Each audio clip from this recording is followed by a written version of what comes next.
내가 이렇게 멍청했나 싶어요. 그때 전화 한 통이 전부였어요. 8천만 원이 그냥 사라졌죠. 이 한 문장을 들었을 때 여러분은 어떤 생각이 드시나요? 아, 또 보이스피싱 당한 사람이네. 설마 내가 저렇게 당하겠어? 이렇게 생각하셨다면 당신이 바로 다음 피해자일지도 모릅니다. 왜냐고요? 요즘 보이스피싱은 절대 낯선 번호로 시작되지 않습니다. 낯선 말투도 허술한 말장난도 없어요. 당신이 믿고 있는 바로 그 은행 로고, 그 앱 화면, 그 안내 메시지 그대로 당신의 일상 한가운데로 파고들기 때문입니다. 누군가는 말합니다. 나는 낯선 번호 안 받아. 나는 문자 절대 클릭 안 해. 그런데 이제는 그 어떤 행동도 하지 않아도 그들이 먼저 여러분의 마음을 설득하러 옵니다. 오늘 영상은 그냥 조심하세요 수준의 영상이 아닙니다. 내 돈은 내가 지킨다는 진짜 의미를 알려드릴 겁니다. 그리고 이 영상이 끝나기도 전에 은행에 뛰어가게 될지도 모릅니다. 사기 수법은 우리가 상상하는 그 이상으로 진화했고 그에 비해 우리는 여전히 지나치게 순진합니다. 정말 중요한 건 몰랐다는 말이 면죄부가 되지 않는다는 사실입니다. 오늘 영상에서는 실제 피해자가 겪은 가슴 아픈 이야기를 들려드리고 그들이 사기당할 수밖에 없었던 치밀한 수법을 분석하며 당장 은행 가서 반드시 신청해야 할 단 하나의 서비스까지 알려드릴 겁니다. 이건 돈 이야기이기도 하지만 사실은 삶 전체를 지키는 이야기입니다. 여러분이 지금 이 영상에서 단 10분만 집중해 주신다면 몇 천만 원 혹은 여러분의 노후 전체가 지켜질 수도 있습니다. 그럼 지금부터 당할 수밖에 없던 이유 그리고 막을 수 있었던 방법을 차근차근 말씀드리겠습니다. 꼭 끝까지 보시고 오늘 안에 실천해 주세요. 이 영상이 여러분 인생에서 가장 중요한 영상이 될지도 모릅니다. 김정순 씨는 올해 58세입니다. 그녀의 인생은 누군가에게 자랑거리가 되지 않을지도 모르지만 성실과 인내라는 단어로 가득 찬 시간이었습니다. 남편과 함께 서울 외곽에서 작은 식당을 운영하며 하루도 쉬지 않고 일했습니다. 장사가 잘 되지 않는 날도 많았지만 그녀는 단 하루도 지갑을 먼저 열지 않았습니다. 항상 오늘은 그냥 넘어가자는 말로 대신했고 그렇게 모은 돈은 고스란히 적금으로 들어갔습니다. 20년간 모은 돈은 8,300만 원. 이 돈에는 수많은 사연이 담겨 있었습니다. 큰딸 대학 등록금, 둘째 아들의 유학자금, 그리고 자신의 노후와 남편의 병원비를 위해 따로 떼어둔 응급자금까지. 그녀는 말합니다. 그 돈이 있었기에 내 삶이 조금은 안심이 되었어요. 언제 아플지 모르고 언제 일이 끊길지 모르니까요. 하지만 2024년 11월의 어느 날 한 통의 전화가 걸려왔습니다. 금융감독원입니다. 고객님의 명의가 범죄에 악용되고 있어 즉각적인 조치가 필요합니다. 전화기 너머 목소리는 매우 정중했고 사무적인 어조였습니다. 그녀는 처음엔 의심했습니다. 하지만 그들은 너무도 잘 알고 있었습니다. 그녀의 생년월일, 계좌번호 일부, 심지어 과거 거래 내역까지. 어떻게 아셨죠? 라는 말이 나오기 무섭게 상대는 현재 수사 중이므로 많은 정보를 제공해드릴 순 없습니다. 다만 지금 조치하지 않으면 피해 금액이 더 커질 수 있습니다. 라고 말했습니다. 그날 이후 그녀는 마치 경찰 조사를 받는 듯한 상황에 놓였습니다. 통화 중 상대방은 실제 경찰서 번호를 보내주었고 통화 연결조차 경찰서로 넘어가는 듯 보였습니다. 심지어 영상통화로 제복을 입은 경찰관이 등장하기도 했습니다. 지금 보면 모든 게 연극이었지만 당시 정순 씨는 완전히 믿을 수밖에 없었습니다. 그리고 그들은 안전한 계좌로 자금을 이체하라고 했습니다. 본인이 직접 은행에 가서 본인 명의로 개설된 계좌로 옮겨야 한다고 했죠. 조작을 방지하기 위한 조치라며 그럴듯한 설명까지 덧붙였습니다. 그녀는 결국 자신의 손으로 8,300만 원 전액을 그 계좌로 이체했습니다.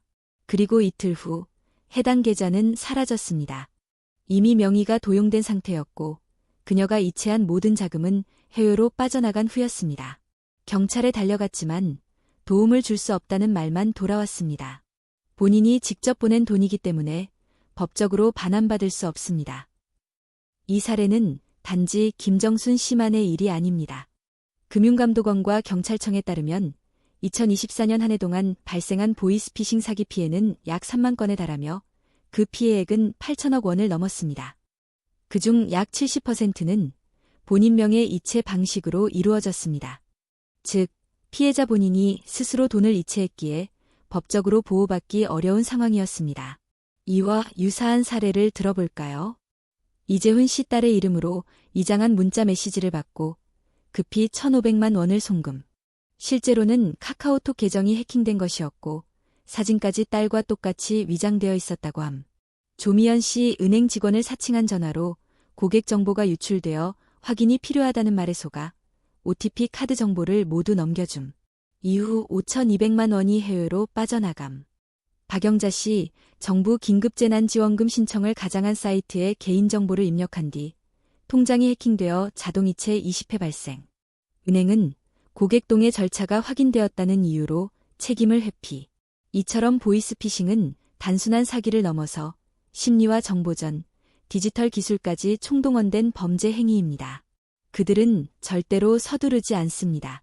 시간을 가지고 차근차근 피해자의 믿음을 얻은 뒤 행동에 나섭니다. 김정순 씨는 말합니다. 내가 정말 어리석어서 당한 게 아니에요. 그 사람들은 내가 믿고 있던 것들, 내가 늘 의지하던 것들을 흉내내고 조종한 거죠. 그녀의 말처럼 우리가 금융 시스템을 믿는 만큼 그들은 그 신뢰를 이용합니다. 우리가 공공기관이라면 무조건 신뢰하는 심리를 이용해 자신들을 권위 있게 포장합니다. 이제 피해자는 더 이상 경계심이 부족했던 사람이 아닙니다. 오히려 성실하게 살아온 평범한 사람들이 그 대상입니다. 자녀를 위해 아끼고 노후를 준비하며 살아온 사람들이 가장 취약한 계층이 된 겁니다. 이 모든 일의 공통점은 무엇일까요? 피해자들은 대부분 디지털 금융 서비스에 익숙하지 않은 중장년층입니다. 공격자는 피해자가 신뢰하는 기관 금융감독원, 경찰, 은행, 가족을 사칭합니다. 피해자는 자신의 손으로 직접 이체를 수행합니다. 그리고 가장 중요한 사실, 사기범은 기다립니다. 조급해하지 않고 차근차근 믿음을 쌓아 피해자가 스스로 움직이도록 유도합니다. 그래서 김정순 씨는 끝으로 이렇게 말합니다. 내 이야기를 꼭 많은 사람들이 알았으면 해요. 내가 잃은 돈이 다른 사람은 지킬 수 있는 경고가 되길 바랍니다. 보이스피싱이라는 단어가 처음 등장했을 때를 떠올려 보면 많은 이들이 그저 허술한 거짓말에 불과하다고 여겼습니다. 딸을 납치했다는 전화를 받고도 그것이 말도 안 되는 얘기라는 이유로 끊어버리는 시기였습니다. 심지어 그 시절에는 보이스피싱이라는 말만 들어도 사람들 사이에서 웃음이 터졌습니다. 그런 거에 속는 사람이 있어? 라는 반응이 지배적이었기 때문입니다. 그러나 지금은 다릅니다. 단순한 목소리 사기가 아닌 심리 조작과 기술이 결합된 정교한 범죄로 진화했기 때문입니다.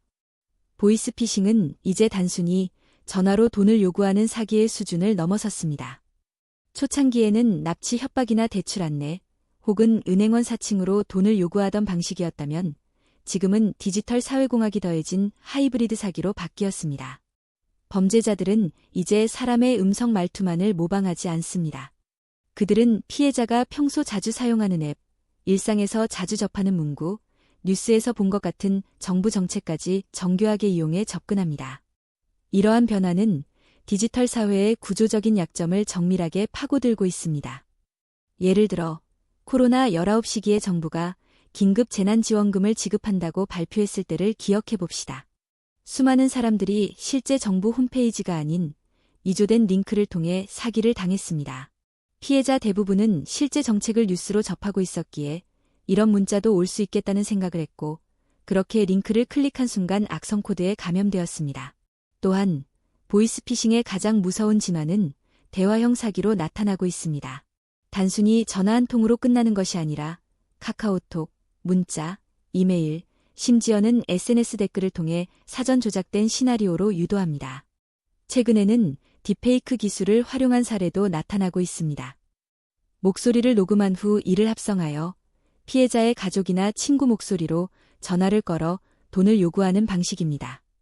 실제로 한 중년 여성이 엄마, 나 지금 사고 났어 라는 딸의 목소리를 듣고 즉시 수백만 원을 송금했다가 사기임을 알게 된 사례도 있습니다. 딸의 목소리가 너무나도 유사했기에 의심조차 하지 않았다는 것입니다. 그뿐만 아니라 사기범들은 이제 IT와 보안 지식까지 익혀가며 진화하고 있습니다. 예를 들어 일부 해커들은 웹사이트의 소스코드를 모방하여 가짜 은행 홈페이지를 만들고 검색 광고에 해당 사이트를 상위에 노출시키기도 합니다. 사용자가 은행명 플러스 대출 혹은 OTP 재발급 같은 단어로 검색했을 때 가장 먼저 가짜 사이트가 뜨게 되는 것입니다. 이런 방식은 이제 단순한 피싱의 수준을 넘어 심리적 신뢰와 검색 알고리즘까지 교묘히 활용한 사기 전략입니다. 그리고 그 모든 흐름 속에서 피해자들은 여전히 이렇게 생각합니다. 나는 괜찮아. 나는 그런 거에 안 속아. 하지만 바로 그 자신감이 허점을 만듭니다. 기술적 정교함, 심리적 압박, 사회적 신뢰를 모두 이용하는 보이스피싱은 이제 누구도 자유로울 수 없는 문제입니다. 택배 조회 문자 클릭 후 벌어진 일들. 35세 직장인 이수진 씨는 평소와 다름없는 퇴근길에 한 통의 문자를 받았습니다. 시지대한 통은 배송 실패. 주소지 오류 확인 필요라는 문구와 함께 택배 조회 링크가 동봉되어 있었습니다. 평소에도 자주 택배를 주문하던 그녀는 큰 의심 없이 해당 링크를 클릭했고 이어지는 페이지에서 주소 재확인 요청에 따라 정보를 입력했습니다. 하지만 그날 밤 스마트폰은 이상 증세를 보이기 시작했습니다. 배터리는 갑자기 빠르게 소모됐고 화면이 멈추거나 강제 종료되는 일이 반복되었습니다. 심지어 자정이 지나자 문자 수신이 폭주하기 시작했습니다. 다음 날 아침 은행 앱에 접속한 수진 씨는 경악할 수밖에 없었습니다. 무려 420만 원이 본인 명의의 계좌에서 빠져나간 것이었습니다. 이체된 내역은 모두 그녀 본인의 공인인증서를 통해 처리된 것이었고 OTP 번호와 문자 인증번호도 정상적으로 입력된 상태였습니다. 경찰 조사를 통해 드러난 사실은 더욱 충격적이었습니다. 그녀가 클릭한 링크는 실제 배송 조회와 비슷한 UI를 가진 가짜 페이지였고 그 안에서 악성 앱이 자동 설치되었으며 이 앱이 스마트폰의 모든 권한을 장악했던 것입니다. 이런 방식의 사기는 스미싱 플러스 악성앱 결합형이라 불리며 최근 3년간 가장 폭발적으로 증가한 수법 중 하나입니다. 택배 회사를 사칭하는 것은 물론이고 정부 보조금 신청, 백신 접종 일정 안내, 심지어는 교통범칙금 고지까지 사칭하여 악성 앱을 설치하도록 유도합니다. 피해자들은 하나같이 말합니다. 그냥 아무 생각 없이 눌렀어요. 평소에도 많이 받는 메시지였고 그날따라 피곤해서 별 생각 없이 클릭했죠. 실제 피해자 중에는 20대도 있습니다. 대학생 정하늘 씨는 교재 배송을 기다리던 중 택배 배송 지연 안내 메시지를 받고 링크를 클릭했습니다. 해당 페이지에서 신속 배송 요청을 위해 주소와 전화번호를 재확인해 주세요. 라는 메시지와 함께 개인정보를 입력했고 이 과정에서 스마트폰은 이미 해킹된 상태가 되었습니다. 결과적으로 그녀의 SNS 계정까지 탈취당해 지인들에게 급히 돈이 필요하다는 메신저 피싱까지 발생하게 됩니다. 단순한 문자 클릭이 수많은 피해로 이어진다는 점에서 이 사례는 보이스피싱의 또 다른 무서운 면을 보여줍니다. 사람들은 자신이 스마트폰을 잘 다룬다고 생각하지만 바로 그 익숙함이 방심을 유도합니다. 익숙한 디자인, 친숙한 문구, 자주 접하던 서비스의 이름으로 위장된 링크는 누구라도 순간적으로 속을 수밖에 없는 구조입니다. 정미라 씨는 42세의 평범한 직장인이자 두 아이의 엄마입니다. 어느 날 오후 그녀는 언니로부터 온 카카오톡 메시지를 받았습니다. 미라야, 지금 병원인데 카드가 안 돼. 급히 70만 원만 먼저 보내줄 수 있어? 언니의 사진이 프로필에 떠 있었고 말투도 평소와 다르지 않았습니다. 미라 씨는 아무 의심 없이 송금했고 몇 시간 후 언니에게 전화를 걸었을 때 돌아온 말은 나 병원 안 갔는데 였습니다. 그제서야 그녀는 사기를 당했다는 사실을 인지했습니다. 범인은 언니의 카카오 계정을 해킹한 뒤 그 주소록에 등록된 지인들에게 똑같은 메시지를 뿌리고 있었던 것입니다. 이러한 메신저 피싱은 단지 메시지를 가로채는 수준이 아닙니다. 최근에는 프로필 사진 도용, 말투 학습, 대화 패턴 모방까지 이루어지고 있습니다. 범인이 지인의 과거 카카오톡 대화 기록을 분석해어줘 자주 쓰는 표현을 습득한 뒤 접근하기도 합니다. 김선우 씨는 58세의 퇴직자입니다. 퇴직금으로 자녀 학자금과 생활비를 마련해 두려 했던 그는 어느 날 오전 한 통의 전화를 받았습니다. 국민은행 보안센터입니다. 고객님의 계좌에서 이상 거래가 포착되어 긴급 보안 조치가 필요합니다. 상대방의 말투는 매우 침착했고 수화기 너머에서는 콜센터 특유의 배경소음까지 들렸습니다. 선우 씨는 이를 진짜 은행 직원의 전화로 믿을 수밖에 없었습니다. 그는 통화 중 스마트폰 화면에 뜬 070 번호가 조금 의심스럽긴 했지만 상대가 금융감독원과 연결해 드릴 테니 안심하세요 라고 말하며 또 다른 남성으로 연결해주자 오히려 신뢰가 증대되었습니다. 두 번째로 통화한 남성은 더 차분한 말투로 자신을 금융감독원 사무관이라 소개하며 최근 은행 내부 직원이 연루된 개인정보 유출 사고가 있었고 고객의 계좌도 해당 리스트에 포함되어 있기 때문에 가상 계좌로의 일시 이체 조치가 필요하다고 설명했습니다. 이러한 시나리오는 실제로 매우 자주 등장하는 보이스피싱 패턴입니다. 피해자를 당황시키는 첫 번째 전화와 신뢰감을 조성하는 두 번째 전화가 조합되면서 심리적 압박과 함께 행동 유도가 일어납니다. 선우 씨는 상대의 말에 따라 보안 앱 설치를 권유받았고 안내된 대로 금융보호 어플이라는 앱을 다운로드해 실행했습니다. 그러나 이 앱은 실제로는 원격 조종 툴이었고 그의 스마트폰 화면과 조작 권한을 그대로 범인에게 넘겨주는 수단이었습니다. 이 과정에서 그는 신용카드, 공인인증서, 보안카드, 패턴 잠금 등 모든 정보를 그대로 제공하게 됩니다. 몇 시간 후 그는 이상한 느낌의 은행에 직접 전화를 걸었고 그제서야 통장이 텅 비어 있다는 사실을 알게 되었습니다. 피해 금액은 총 7,200만 원. 그에게 남은 것은 단 하나, 왜 나는 믿었을까 라는 깊은 후회뿐이었습니다. 이와 유사한 사례는 연령대와 상관없이 수없이 존재합니다. 20대 여성도 60대 남성도 누구나 심리적으로 압박받거나 권위를 믿게 되면 이런 시나리오에 빠지게 됩니다. 특히 금융감독원, 검찰, 경찰을 사칭하는 전화는 현재도 하루 수천 건 이상 발생하고 있으며 이들 중 상당수는 실제로 피해로 이어집니다. 문제는 이런 전화가 단순한 협박이나 설득이 아니라 심리학적으로 치밀하게 설계된 사회공학 공격이라는 점입니다. 상대는 피해자의 나이, 성별, 직업, 금융 이력까지 미리 파악하고 있으며 심지어는 가족관계나 자산 정보를 인지하고 접근하기도 합니다. 이는 명백한 개인 정보 유출의 결과이며 이러한 정보가 어떻게 사기범들에게 넘어갔는지는 피해자조차 알지 못하는 경우가 대부분입니다. 그리고 그 모든 공격은 합리적인 듯한 말로 포장됩니다. 지금 이체를 막지 않으면 계좌가 동결됩니다. 검찰 수사를 받으셔야 하니 조서 작성을 위해 돈을 일시 보관하겠습니다. 보이스피싱 피해 예방을 위해 가상계좌로 자금을 이동해드립니다. 라는 식의 말은 예견상 매우 논리적입니다. 하지만 그 논리에 숨어있는 것은 100%의 사기입니다. 금융감독원과 검찰, 경찰은 절대 계좌 비밀번호나 인증서를 요구하지 않습니다. 그리고 보안 앱을 설치하라는 지시도 하지 않습니다. 하지만 범인들은 이를 가짜 현실처럼 연출함으로써 사람들로 하여금 스스로 정보를 넘기게 만듭니다. 선우 씨는 말합니다. 나만 당한 줄 알았어요. 창피하고 누구한테도 말 못했습니다. 그런데 알고 보니 우리 동네에도, 교회에도, 심지어 우리 가족 중에도 피해자가 있었더군요. 그때야 알았죠. 이건 나 혼자 잘못해서 생긴 일이 아니란 거요.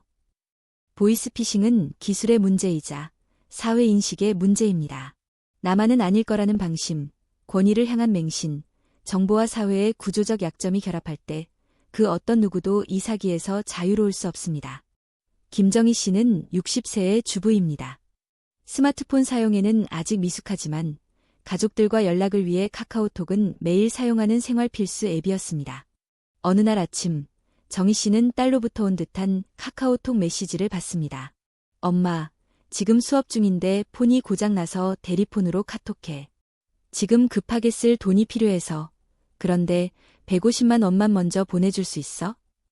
문장은 다소 짧고 급한 느낌이었지만 프로필 사진은 분명 딸이 평소에 쓰던 사진이었고 이름도 그대로였습니다.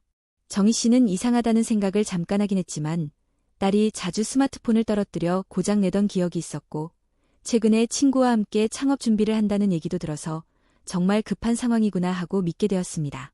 정희 씨는 서둘러 안내된 계좌로 150만 원을 송금했고 돈 보냈다고 메시지를 보냈습니다. 하지만 몇 시간 뒤 딸에게 직접 전화를 걸어 돈 잘 받았지? 라고 물었을 때 딸은 처음 듣는다는 반응을 보였습니다. 당황한 정희 씨는 딸의 카톡을 다시 확인했지만 이미 메시지를 보냈던 그 계정은 프로필 사진과 대화명이 삭제된 상태였습니다. 그리고 보낸 돈은 이미 인출된 뒤였습니다. 이 사건은 전형적인 메신저 피싱입니다. 특히 가족을 사칭하여 접근하는 형태로 요즘 들어 가장 빈번하게 일어나는 사기 유형 중 하나입니다. 단순한 링크 클릭이나 인증서 탈취와 달리 신뢰라는 감정을 이용해 피해자를 속이는 이 수법은 대부분 50대 이상 중장년층을 노립니다. 이유는 간단합니다. 이 연령대는 스마트폰이나 IT 기술에 대한 이해가 상대적으로 낮고 가족 간의 정서적 유대가 강하기 때문에 자녀의 요청에 반사적으로 대응할 가능성이 높기 때문입니다. 실제 피해 사례는 다양합니다. 63세 이남숙 씨는 아들이 교통사고가 나서 급히 병원비가 필요하다며 250만 원을 송금한 뒤 진짜 아들에게 전화를 걸고 나서야 사기임을 알게 되었습니다. 엄마, 나 지금 응급실인데 폰이 고장났어. 대신 카톡으로 이야기해. 라는 메시지에 속았던 것입니다. 또 다른 사례로는 50대 부부가 동시에 2명의 자녀로부터 카톡을 받았고 각각 다른 계좌로 200만 원, 150만 원을 보낸 후 나중에 사기임을 인지한 경우도 있습니다. 이처럼 사기범들은 종종 동시 다발적 공격을 시도하기도 합니다. 특정 SNS 계정 하나만 해킹해도 그 주소록에 등록된 수백 명의 지인에게 동시에 메시지를 보내기 때문에 단시간에 수천만 원의 피해가 발생할 수 있습니다. 사기범들은 단순히 타인의 카카오톡 계정을 해킹하는 데 그치지 않고 피싱 메시지를 매우 정교하게 구성합니다. 예를 들어 말투를 일부러 간결하고 급한 느낌으로 전달하고 지금 통화는 안 돼, 강의 중이야, 수업이라 소리 못 내 등의 문장을 삽입함으로써 음성통화를 피하려 합니다. 피해자가 실제로 전화해서 확인하려는 행동을 차단하기 위한 전략입니다. 그렇다면 이들은 어떻게 피해자의 지인 정보를 알아내고 자녀의 계정으로 가장할 수 있을까요? 첫 번째는 카카오톡 탈취입니다. 범인이 특정 사용자의 카카오톡 계정을 해킹해 로그인에 성공하면 해당 계정에 저장된 모든 친구 목록과 대화 이력을 볼 수 있습니다. 이후에는 아주 쉽게 해당 인물로 사칭할 수 있습니다. 프로필 사진, 대화 패턴, 말투, 이모티콘 사용 습관까지 그대로 복사할 수 있기 때문입니다. 두 번째는 SNS 정보 수집을 통한 사칭입니다. 자녀가 페이스북, 인스타그램 등에 자주 가족 사진을 올리거나 엄마랑 외시 같은 문구를 자주 쓴다면 사기범은 그 정보를 바탕으로 가족 구성과 연락 방식 등을 유추할 수 있습니다. 심지어는 생일, 학교, 거주지 정보까지 쉽게 파악할 수 있어 현실감 있는 가짜 자녀 시나리오를 꾸미기 아주 유리한 조건이 됩니다. 세 번째는 가짜 계정 생성입니다. 사기범은 피해자의 딸이나 아들과 똑같은 이름, 사진을 사용해 새 계정을 만들고 기존 계정이 스마트폰 고장이나 로그아웃 상태라고 설명하며 위장된 메시지를 보냅니다. 이 경우 스마트폰 사용에 익숙하지 않은 중장년층은 진짜 계정과 가짜 계정의 차이를 구분하기 어려워 쉽게 속게 됩니다. 이러한 메신저 피싱은 단순한 금전적 피해뿐 아니라 심리적 충격도 큽니다. 피해자들은 가족 간의 신뢰를 악용당했다는 데서 큰 배신감과 자책을 느낍니다. 나는 우리 딸 말을 믿었을 뿐인데 내가 뭘 잘못한 걸까? 라는 자문이 반복되며 오랫동안 죄책감에 시달리게 되는 경우도 많습니다. 예방을 위한 가장 기본적인 수칙은 다음과 같습니다. 첫째, 가족이나 지인이 급히 돈을 요청하는 메시지를 보낸다면 반드시 음성통화로 확인해야 합니다. 둘째, 메시지에 나온 계좌가 평소와 다르거나 상대가 통화가 안 된다는 말을 반복할 경우 의심하고 멈춰야 합니다. 셋째, 카카오톡이나 메신저 계정 보안을 강화하고 2단계 인증을 활성화하며 SNS에 가족 정보를 과하게 노출하지 않아야 합니다. 이러한 노력들이 모여야만 우리의 일상 대화 속에서 벌어지는 사기의 고리를 끊을 수 있습니다. 무엇보다 중요한 것은 나는 속지 않을 거야라는 자만이 아니라 나도 속을 수 있다는 인식을 갖는 것입니다. 김정희 씨는 사건 이후 모든 가족과 약속을 만들었습니다. 앞으로 급한 일이 있어도 반드시 전화로 확인하고 문자나 카톡만으로는 절대 돈을 보내지 않기. 그녀는 지금도 휴대폰에 그 문장을 띄워놓고 혹시 또다시 누군가가 딸로 가장에 접근할까 두려운 마음에 매일 확인한다고 말합니다. 기술이 발달한 만큼 사기 수법도 똑똑해졌습니다. 그러나 우리가 서로를 더 자주 확인하고 더 자주 믿고 대화한다면 그 사이에 사기가 파고들 틈은 줄어들 수 있습니다. 박정훈 씨는 47세의 중견 직장인입니다. 경제적 여유가 생기면서 늘 고정된 월급 외에도 어떻게 하면 자산을 불릴 수 있을까 고민하던 차에 한 지인으로부터 주식 전문가라는 사람을 소개받았습니다. 그 사람은 투자에 대해 잘 모르는 분도 쉽게 따라올 수 있도록 설명해 드린다며 단기 투자로 빠르게 수익을 올릴 수 있다고 자신감을 보였습니다. 고수익을 자랑하며 노하우를 알려줄 테니 그만큼 안정적인 수익을 얻을 수 있다고 확신을 주었습니다. 박정훈 씨는 그 말을 듣고 큰 결심을 했습니다. 그의 경제적 자유를 꿈꾸며 더 큰 금액을 투자하기로 했고 그는 무려 1,000만 원을 주식 전문가에게 투자하기로 했습니다. 여러분, 제가 알려드리는 방법대로 하시면 1년 안에 투자금의 3배는 됩니다. 라는 전문가의 달콤한 말에 그는 눈앞이 아찔할 정도로 유혹을 느꼈습니다. 더 나아가 그는 전문가가 주는 비법을 따라 할 수 있다면 이제는 더 이상 고단한 일상에서 벗어나 꿈꾸는 삶을 살 수 있을 것이라 믿었습니다. 처음 몇 달 동안은 정말로 수익이 있었습니다. 우리가 말하는 이 종목에 투자하라고 말한 대로 그는 단기적인 주식 투자에 성공하며 소소한 수익을 얻을 수 있었습니다. 어느 정도의 수익을 보고 나서 박정훈 씨는 더욱 확신을 가지게 되었고 그때부터 그는 전문가에게 점점 더 많은 자금을 맡기기 시작했습니다. 이 정도라면 이제는 더 큰 금액을 투자해야겠죠. 한 3,000만 원 정도는 올려도 될 것 같아요라며 그는 자신감 넘치게 말했습니다. 하지만 그 달콤한 수익은 그가 원하던 확실한 투자가 아니었습니다. 몇 달 뒤 그는 전문가가 추천하는 종목에 투자한 주식들이 서서히 하락하기 시작했고 처음에는 단기적인 조정일 것이라 믿었지만 시간이 갈수록 상황은 악화되었습니다. 정훈 씨는 여전히 전문가에게 조금 더 기다려라, 잠시만 더 지켜봐라는 말을 듣고 있었고 전문가가 제공하는 추천 종목들은 마치 예언처럼 더 큰 손실로 이어졌습니다. 결국 그는 투자금의 80%가 날아가는 지경에 이르게 되었습니다. 박정훈 씨는 그제야 깨달았습니다. 전문가라고 칭했던 사람이 실제로는 투자의 고수였던 것이 아니라 그저 자금의 유입을 유도하기 위해 자신만의 방식으로 사람들을 현혹시키고 있었던 것입니다. 그가 받은 전문가의 추천 종목들은 철저하게 본인의 이익을 위한 사기였던 것입니다. 이 사건을 통해 박정훈 씨는 투자의 기본적인 원칙을 제대로 알지 못했던 점이 가장 큰 문제였음을 깨달았습니다. 그가 믿었던 투자 전문가의 사기는 사실 여러 명의 피해자들이 겪은 전형적인 보이스피싱의 또 다른 형태였습니다. 이 사기범은 전문가라는 이름 아래 사람들이 투자금을 맡기도록 유도하고 이들은 그들의 잘못된 믿음과 경제적 갈망을 이용하여 이득을 취했던 것입니다. 사기범들은 종종 투자 전문가를 자칭하며 몇 가지 성공적인 투자 사례를 들며 피해자를 유혹합니다. 그들은 사람들의 믿음을 얻기 위해 자신이 과거에 얻었던 성과를 자랑하고 그 결과 자신을 믿고 투자를 하면 큰 수익을 얻을 수 있다고 말합니다. 피해자들은 일단 긍정적인 결과를 보고 나면 이 전문가의 말이 맞을 것이라고 확신을 하게 되고 그렇게 점차 더 많은 자금을 맡기게 됩니다. 이런 사기에서는 피해자가 피해를 입는 주요 이유는 그들이 정보의 불균형에 노출되어 있기 때문입니다. 전문가를 자처하는 사람은 그들의 경험과 지식을 통해 피해자들에게 더 많은 투자금을 유도합니다. 반면 피해자는 주식이나 투자에 대한 경험이 부족한 상태에서 그 사람을 믿고 투자를 이어갑니다.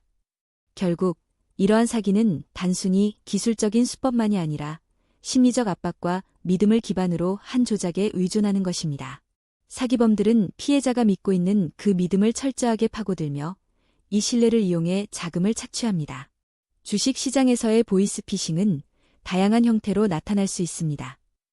대표적인 유형은 추천 종목을 이용한 사기입니다.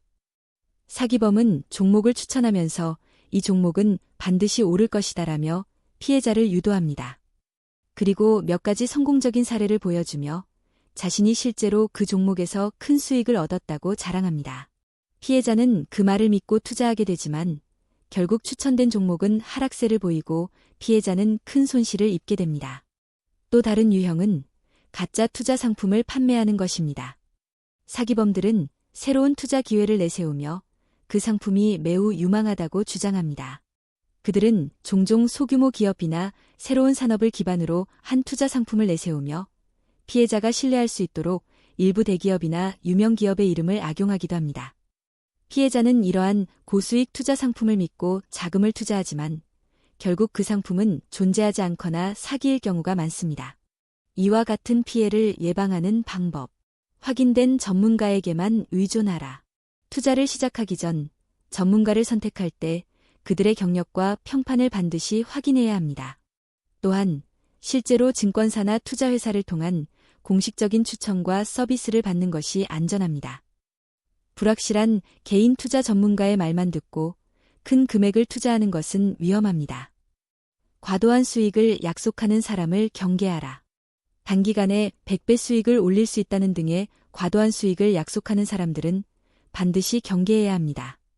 투자에는 항상 위험이 따르며 과도한 수익을 약속하는 것은 사기일 가능성이 높습니다. 투자에 대한 교육을 받자. 주식이나 다른 투자 상품에 대해 제대로 배우는 것이 매우 중요합니다.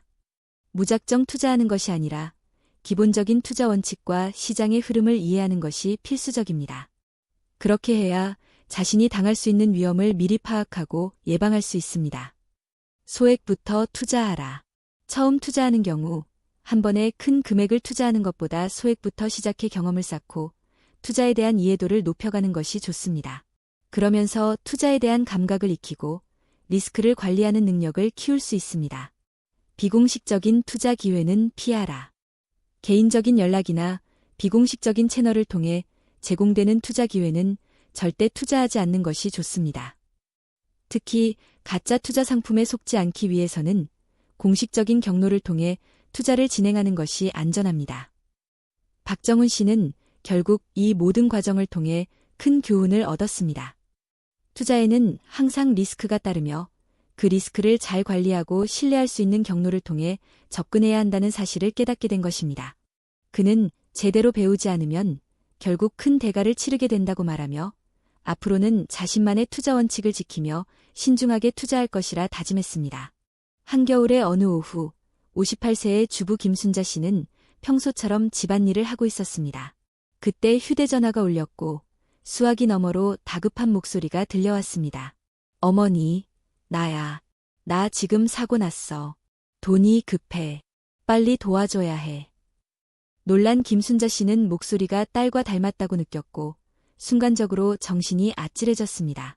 상대방은 경찰서에서 잠깐 전화 바꿔줄게요. 지금 현장에 있거든요 라고 하더니 곧 다른 남자가 전화를 이어받아 차분하지만 무거운 어조로 말했습니다. 지금 따님이 교통사고 가해자로 입건된 상황입니다. 피해자가 중상이라 합의금이 필요합니다. 이걸로 빠르게 처리하지 않으면 구속될 수도 있습니다. 김순자 씨는 혼란스러웠습니다. 딸과 평소 자주 연락하던 사이였지만 지금 상황에서는 연락이 안 되는 게 당연하다고 생각했습니다. 전화를 끊을 수도 없었고 경찰이라는 사람의 말에 반박할 용기도 없었습니다. 상대는 말을 이어갔습니다. 지금 당장 가까운 은행에 가셔서 합의금을 보내주시면 최대한 처벌을 피하게끔 조치하겠습니다.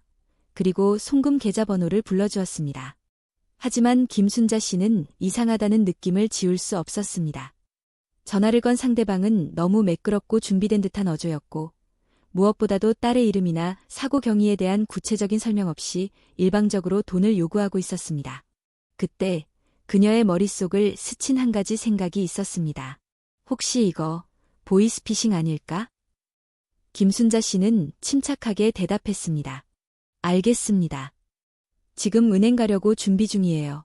그렇게 말하며 상대방과의 통화를 이어간 채로 그녀는 안방에서 다른 스마트폰으로 딸에게 전화를 걸었습니다.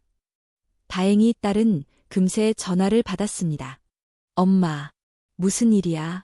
난 회사인데. 그제서야 김순자 씨는 속았다는 걸 직감했습니다. 그리고 상대방에게 차분히 말했습니다. 당신, 지금 보이스피싱이죠? 경찰에 바로 신고할게요.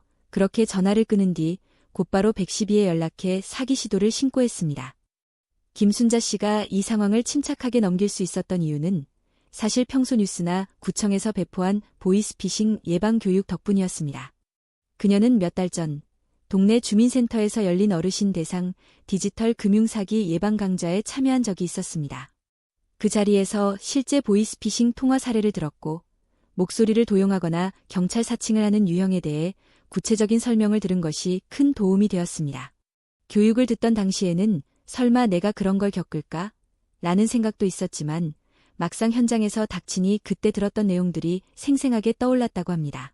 딸 목소리가 맞는 것 같았지만 너무 일방적으로 돈만 요구하는 게 이상했어요. 그리고 경찰이 직접 전화를 받아서 돈을 요구한다는 게 어딘가 이상하다는 생각이 들었죠. 또한 그녀는 평소에도 딸과 하루에 한두 번씩은 연락을 주고받는 사이였기에 딸이 사고 났다면 최소한 직장 동료나 친구에게 먼저 연락했겠지라는 이성적인 의심도 할 수 있었습니다. 보이스피싱 범죄자들이 가장 자주 사용하는 전략 중 하나가 바로 긴박한 상황 연출입니다. 갑작스러운 사고, 법적 문제, 가족의 위기 상황 등을 통해 피해자가 정상적인 판단을 하지 못하도록 만드는 방식입니다. 이런 상황에서는 사람의 이성보다 감정이 앞서게 되며 특히 가족이라는 단어가 들어가면 대부분의 사람은 당황한 상태에서 움직이게 됩니다. 경찰서, 검찰청, 보험사, 병원, 심지어는 군부대까지 사칭하는 사례도 있습니다. 모두 공통적으로 긴급하게 송금하지 않으면 큰일 난다는 압박을 주는데 초점을 맞춥니다. 피해자는 놀란 마음에 정확한 사실을 확인하지 못하고 지시에 따라 움직이게 되며 그렇게 수백만 원에서 수천만 원까지의 피해를 입게 됩니다. 심지어 딥페이크 기술을 활용하여 자녀나 배우자의 목소리를 그대로 재현하는 경우도 있습니다. 이는 AI로 목소리를 학습시켜 생성한 것으로 실제 가족의 말투와 억양까지 복제됩니다. 이런 상황에서는 심리적으로 누구든지 속을 수밖에 없는 구조입니다. 긴박한 통화에 대처하는 방법. 절대 혼자 판단하지 마라. 당황스러운 전화를 받았을 때 즉시 가까운 가족이나 지인에게 상황을 공유하는 것이 우선입니다. 어떤 문제든 혼자 결정하기보다 다른 시선이 더 명확한 판단을 도와줍니다. 상대의 정보를 먼저 물어보라. 누구의 엄마인가요? 딸 이름이 뭔가요? 사고가 났다면 어느 병원인가요? 와 같은 질문을 던지면 사기범들은 제대로 된 정보를 말하지 못해 당황하거나 전화를 끊는 경우가 많습니다.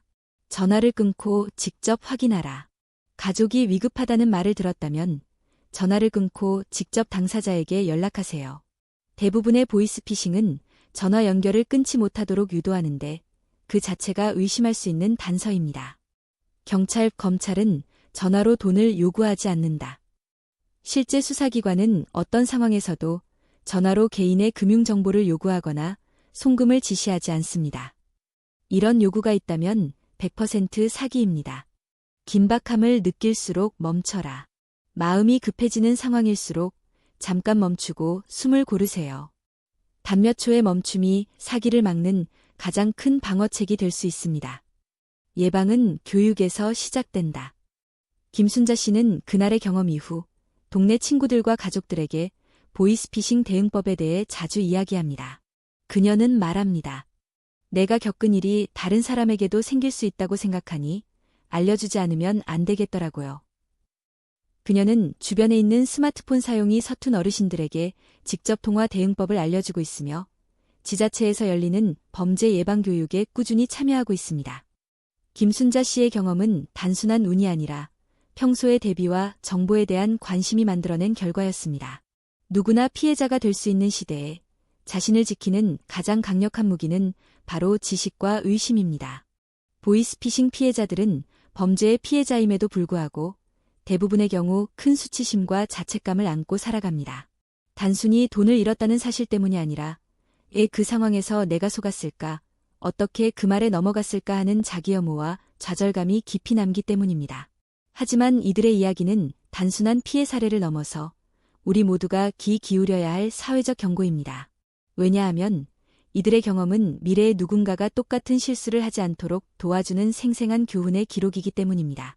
이제 실제 피해자들의 사연을 바탕으로 그들이 겪었던 순간과 그 이후의 감정, 그리고 되새긴 교훈들을 자세히 들여다보겠습니다. 엄마, 나 폰 고장 났어. 딸의 카카오톡. 그날의 전송 버튼. 50대 후반의 주부 이모 씨는 평범한 하루를 보내던 중 딸로부터 카카오톡 메시지를 받았습니다. 엄마, 나 핸드폰 고장 나서 임시폰이야. 그리고 이어진 메시지에는 다급한 상황 설명이 따라왔습니다. 엄마, 나 지금 병원인데 카드가 안 먹혀. 치료비 120만 원만 먼저 보내줘. 지금 수술 들어가야 돼. 이 씨는 의심 없이 송금했습니다. 병원 이름도 있고 담당 간호사 이름까지 등장하면서 너무도 구체적이었기 때문입니다. 하지만 몇 시간 뒤 진짜 딸에게 전화를 걸어본 순간 그녀는 사기였다는 걸 알게 됐습니다. 진짜 미친 듯이 자책했어요. 내가 이 정도로 무방비였나 싶고 딸이 다쳤다는 말에 이성보다 감정이 앞섰던 내가 너무 싫었어요. 이 씨는 이후 모든 가족과 친지들에게 절대 문자나 톡으로 돈 얘기 나오면 무조건 통화 먼저 해보자는 약속을 만들었다고 합니다. 지금도 돈을 잃은 건 둘째 문제고 그날의 내가 너무 바보 같았다는 생각이 더 괴롭다고 말합니다. 서울중앙지검입니다. 8시간 통화 끝에 통장 잔고가 사라졌다. 직장인 김모 씨는 어느 날 서울중앙지검이라며 걸려온 전화를 받았습니다. 통화 내용은 충격적이었습니다. 고객님의 주민등록번호가 범죄에 사용되고 있습니다. 현재 마약거래 계좌에 연루돼 수사 중입니다. 김 씨는 처음에는 의심했지만 상대는 실종 검사 이름과 검찰청 직인, 수사 문건까지 보여주며 더욱 강한 논리를 펼쳤습니다. 혹시 금융감독원 연결해서 더 자세히 설명해 드릴까요? 라는 제안까지 하자 그는 점점 통화에 빠져들었고 결국 8시간에 걸친 심리 조작 끝에 전 재산 4,700만 원을 송금하고 말았습니다. 그날 제 자신이 너무 수동적으로 변해버렸다는 사실이 가장 무서웠어요. 처음엔 의심했지만 반복적으로 설명하고 압박하고 제가 무언가를 숨기고 있는 사람처럼 몰아가자 결국 제가 그 사람들의 논리에 순응하고 있었더라고요. 김 씨는 현재까지도 법적 싸움을 진행 중이며 이후 금융교육봉사단에 들어가 자신의 경험을 나누는 활동을 하고 있습니다. 저 같은 사람이 또 생기지 않게 하려고요. 창피해도 말하는 게 맞는 것 같아요. 남편이 사고를 냈습니다. 새벽 2시에 한 통의 전화. 주부정 모 씨는 한밤중 잠결에 울리는 전화를 받았습니다. 상대는 경찰을 사칭하며 말했습니다. 지금 남편분이 음주운전으로 교통사고를 냈습니다. 피해자가 병원으로 이송됐고 민사 합의가 되지 않으면 구속 절차에 들어갑니다. 순간 놀란 정 씨는 당장 남편에게 전화를 했지만 받지 않았습니다. 당시 출장 중이었던 남편은 시차로 인해 통화가 어려운 상황이었습니다. 상대는 계속해서 말했습니다. 지금 피해자 측과 합의를 보려면 보증금 300만 원을 선입금해야 합니다. 늦어지면 곧바로 영장 신청이 들어갑니다. 정 씨는 결국 300만 원을 송금했습니다. 그제야 불안한 마음의 딸과 통화의 사실을 알게 되었고 남편에게도 연락이 닿으며 이 모든 것이 보이스피싱이었음을 알게 되었습니다. 그 시간에 전화를 안 받았으면 좋았을 걸. 잠결에 아무 생각 없이 반응한 내 자신이 너무 원망스러웠어요. 가짜 경찰의 말투도 너무 실제 같았고 상황 설명도 너무 현실적이라 순간 이성적으로 사고할 수가 없었죠. 정 씨는 이후 모든 통장을 OTP 이중인증 계좌로 변경하고 남편과 함께 피해 예방 교육을 듣기 시작했다고 말합니다. 저는 피해자가 아니라 가해자가 됐습니다. 계좌 대여의 함정. 대학생이 모구는 구직 사이트를 통해 단기 업무 아르바이트에 지원했습니다. 업무는 단순했고 몇 번의 문자와 이메일 확인 후 급여 입금을 위해 자신의 계좌 정보를 전달했습니다. 며칠 후 경찰로부터 연락이 왔습니다. 당신의 계좌가 보이스피싱에 사용되었고 피해자가 발생했습니다. 이군은 순식간에 가해자의 위치에 놓이게 되었습니다. 그는 억울했지만 이미 그의 계좌를 통해 다수의 피해자에게서 돈이 빠져나간 정황이 있었고 형사처벌의 위기까지 갔습니다. 그땐 그냥 계좌만 빌려주는 줄 알았어요. 이게 왜 문제가 되는지, 왜 내가 처벌을 받아야 하는지 몰랐죠. 현재 그는 모든 계좌 거래가 막힌 상태로 금융거래 제한자 명단에 올라 있습니다. 앞으로 학자금 대출도 못 받을 거라고 하더군요. 제 인생에서 가장 값비싼 경험이었어요. 이군은 후에 자신의 사례를 SNS에 공유하며 같은 실수를 하지 말라고 동료 대학생들에게 경고했습니다. 가볍게 여겼던 계좌 하나가 인생을 바꿔놓았어요. 절대 빌려주지 마세요. 절대. 전화 한 통이 사람 인생을 망치더라고요. 70대 노인의 마지막 저축. 70대의 노인 박모 씨는 금융감독원을 사칭한 전화를 받았습니다. 현재 고객님의 통장이 범죄에 사용되었고 국정원의 통제하에 잠시 보관해야 합니다. 박 씨는 처음엔 의심했지만 수차례 전화가 오고 실제로 해당 은행 직원의 이름까지 거론되자 의심은 점점 무너졌습니다. 그리고 전 재산 1,800만 원을 보호계좌라며 안내받은 곳으로 이체했습니다. 며칠 뒤 연락이 끊겼고 박 씨는 그제야 자녀에게 사실을 말했습니다. 아이들한테 너무 미안했어요. 죽을 때 장례비라도 남겨주려고 모은 돈이었는데 순식간에 다 날렸어요. 자식 보기 부끄러워서 며칠은 말도 못했습니다. 그의 자녀들은 처음엔 화를 냈지만 시간이 지나면서 아버지의 심정을 이해하게 되었다고 합니다. 박 씨는 이후 동사무소에서 노인 대상 금융사기 교육을 수강하며 같은 연령대 어르신들에게 의심하고 또 의심하라고 조언하고 있습니다. 피해자들이 공통적으로 말하는 그날의 후회. 이들의 사연에는 몇 가지 공통된 후회가 있습니다. 그때 5분만 더 생각했더라면, 그냥 전화를 끊고 가족한테 한 번만 물어봤다면, 스스로 속지 않을 거라 믿었던 내가 참 바보 같았다. 그 전화, 그 카카오톡 메시지, 너무 진짜 같았다. 누가 봐도 사기인데 그 상황에서는 도저히 의심할 수 없었다. 이 모든 말은 단지 핑계나 변명이 아닙니다. 인간의 심리는 예측보다 훨씬 더 복잡하고 특히 위기 상황에서는 비합리적인 선택을 하게 될 가능성이 높다는 것을 보여주는 증거입니다. 보이스피싱의 피해가 늘고 있는 이유는 단순합니다. 그들은 점점 더 정교해지고 우리는 점점 더 피곤하며 바쁘고 방심하고 있기 때문입니다. 사기범은 한 명을 속이기 위해 열을 준비하고 우리는 열 중에 단 하나의 방심으로 모든 걸 잃게 됩니다. 피해자들의 이야기에서 공통적으로 드러나는 것은 조금만 더 조심했더라면이라는 후회입니다. 그 후회를 막기 위한 방법은 단 하나, 사전에 알고 준비하는 것입니다. 이제부터는 실제로 효과가 입증된 그리고 지금 바로 실천할 수 있는 7가지 방어 전략을 자세히 살펴보겠습니다. 1. 모르는 번호는 받지 말고 받더라도 평정심을 지켜라. 모든 보이스피싱은 전화 한 통에서 시작됩니다. 그리고 놀랍게도 그 전화를 안 받았으면 애초에 피해도 없었을 사람은 많습니다. 하지만 모든 모르는 번호를 피할 수는 없습니다. 문제는 전화를 받았을 때의 태도입니다. 사기범은 절대 평범하게 이야기하지 않습니다. 그들은 긴박함, 위기, 협박, 급함이라는 감정을 강하게 자극해옵니다. 지금 아니면 안 됩니다. 금방 수사 들어갑니다. 당장 계좌를 동결해야 합니다. 등의 말을 반복적으로 하며 생각할 틈을 주지 않습니다. 이럴 때 가장 효과적인 방어법은 단순하지만 강력합니다. 제가 직접 은행 또는 경찰에 확인하고 다시 연락드릴게요. 이건 제가 좀 생각하고 결정해야 할 문제 같아요. 통화는 여기까지 하겠습니다. 제 변호사 통해서 연락주세요. 이 말 한마디만 해도 대부분의 보이스피싱은 철수합니다. 왜냐하면 그들은 스스로 생각하는 사람보다 혼란에 빠진 사람을 노리기 때문입니다.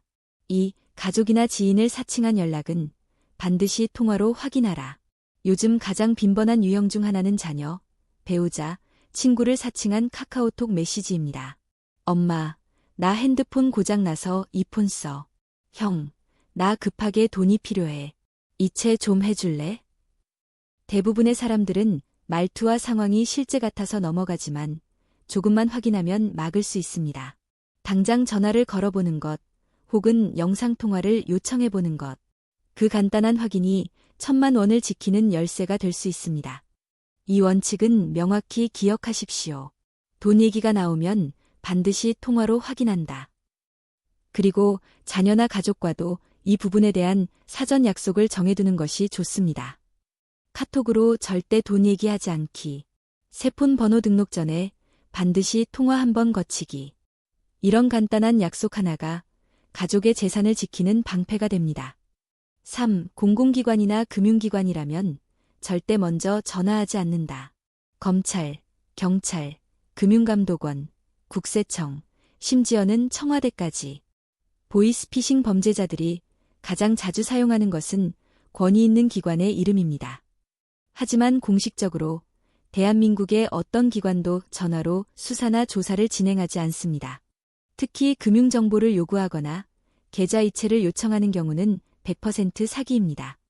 다음과 같은 말을 듣는다면 무조건 사기라고 생각하세요. 고객님의 통장이 범죄에 연루되어 조사가 필요합니다. 수사를 위해 보호 계좌로 이체해 주셔야 합니다. 이 모든 내용은 기밀이므로 주변에 말하면 안 됩니다. 이럴 때는 통화를 끊고 직접 해당 기관의 공식 전화번호를 통해 사실 여부를 확인해야 합니다. 서울중앙지검, 경찰청, 금감원 모두 홈페이지에 공인번호가 기재되어 있으니 꼭 확인 후 대응하십시오.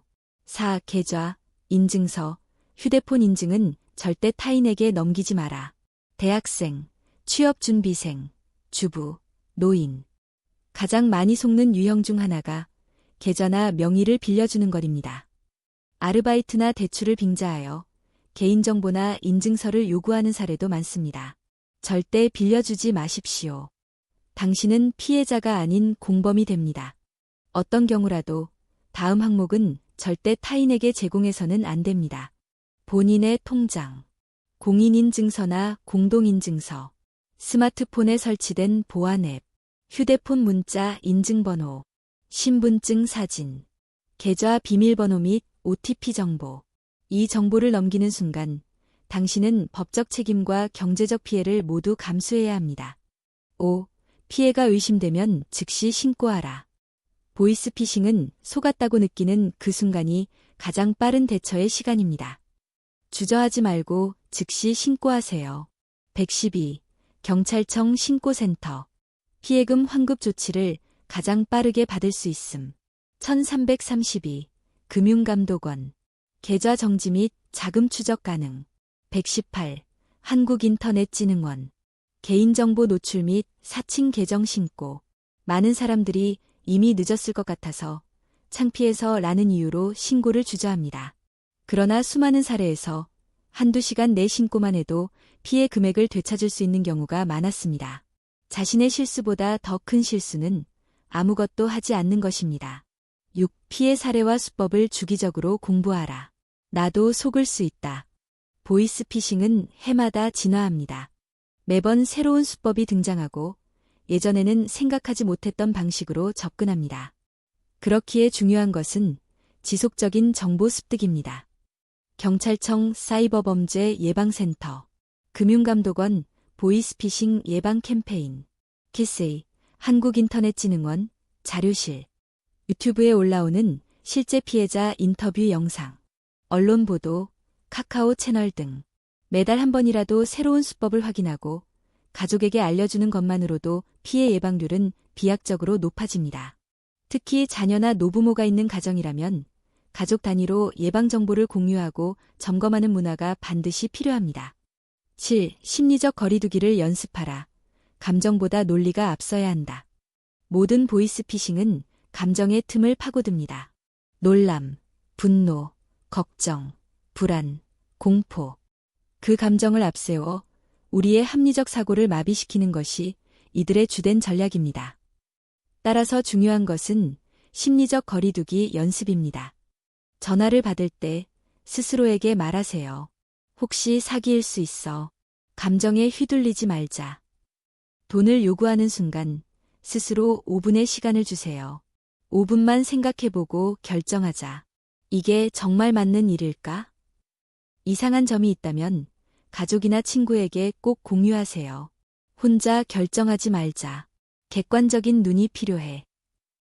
이러한 습관이 결국 보이스피싱으로부터 나와 가족을 지키는 가장 현실적인 방어 기제가 됩니다. 속지 않을 자신보다 속을 수도 있다는 준비가 중요하다. 사기꾼들은 우리를 바보로 만들어 돈을 빼앗지만 진짜 바보는 준비 없이 사는 사람입니다. 보이스피싱은 이제 특정 연령층만의 문제가 아닙니다. 20대부터 70대까지 누구나 피해자가 될 수 있고 누구나 그 함정에 빠질 수 있습니다. 하지만 이 글을 읽은 지금 이 순간부터 당신은 더 이상 무방비한 대상이 아닙니다. 모르는 전화에 흔들리지 않을 것. 가족과 돈 이야기가 나오면 꼭 직접 통화해 볼 것. 어떤 상황에서도 절대 개인정보와 계좌를 넘기지 않을 것. 이상하면 바로 신고하고 도움을 요청할 것. 이 네 가지만 기억해도 당신은 이미 90% 이상의 피해를 예방할 수 있는 준비된 사람입니다. 속지 말자고 다짐하는 대신 속지 않기 위해 매일 조금씩 단단해지는 것. 그것이 우리가 할 수 있는 가장 현실적이고 강력한 예방 전략입니다. 어쩌면 여러분은 지금도 이렇게 생각하실지 모릅니다. 나는 괜찮겠지. 나는 이런 일 안 당할 거야. 하지만 그 생각이 수많은 사람들을 피해자로 만들었습니다. 우리는 종종 내가 겪어보지 않은 일은 나와는 상관없다고 착각합니다. 그런데 사기는요. 딱 그 방심의 순간을 기다립니다. 그리고 그 순간은 누구에게나 올 수 있습니다. 피해자들이 공통적으로 남긴 말이 있습니다. 설마 내가 조심한다고 했는데 그날 은행만 한번 들렀더라면. 그 안타까운 후회가 이 영상의 시작이었고 이제 여러분의 예방이 누군가의 미래가 되길 바라는 마음으로 마무리하려 합니다. 여러분의 돈은 단순한 숫자가 아닙니다. 그건 당신이 새벽에 일어나 일하러 나갔던 날들, 더운 여름날 땀 흘려번 하루치 수고, 자식의 학자금 걱정하며 아껴온 한 끼, 그 모든 시간의 집합체입니다. 그 시간과 노력을 지키는 일은 생각보다 아주 작은 습관 하나로 시작됩니다. 은행 가서 사전 지급 정지 서비스를 신청하는 일, 이체 한도를 낮춰놓는 일, 스마트폰에 이상한 링크가 뜨면 절대 누르지 않는 일. 이 모든 건 몇 분이면 할 수 있는 일들이지만 당신의 수십 년을 지켜주는 울타리가 될 수 있습니다. 혹시 이 영상을 보고 나서 난 이미 다 알고 있었던 이야기야 라고 느끼셨다면 부디 당신의 부모님, 형제, 친구에게도 이 정보를 전해주세요. 당신의 한마디, 당신의 공유 한 번이 누군가의 인생을 통째로 지켜줄 수 있습니다. 마지막으로 꼭 기억해 주세요. 사기는 무서운 게 아닙니다. 진짜 무서운 건 우리가 모르는 사이에, 준비되지 않은 사이에 너무나도 손쉽게 무너질 수 있다는 사실입니다. 오늘이 늦기 전에, 지금 이 순간이 기회일 때 여러분의 돈과 삶을 스스로 지켜내시길 바랍니다. 그리고 언젠가 여러분도 이렇게 말하게 될 겁니다. 그 영상 덕분에 나는 내 돈을 지켰어요. 도움이 되셨다면 좋아요와 구독 부탁드리고 혹시 주변에 들려주고 싶은 사연이 있다면 댓글로 꼭 남겨주세요. 그 댓글 한 줄이 또 다른 누군가를 지킬 수 있습니다. 감사합니다.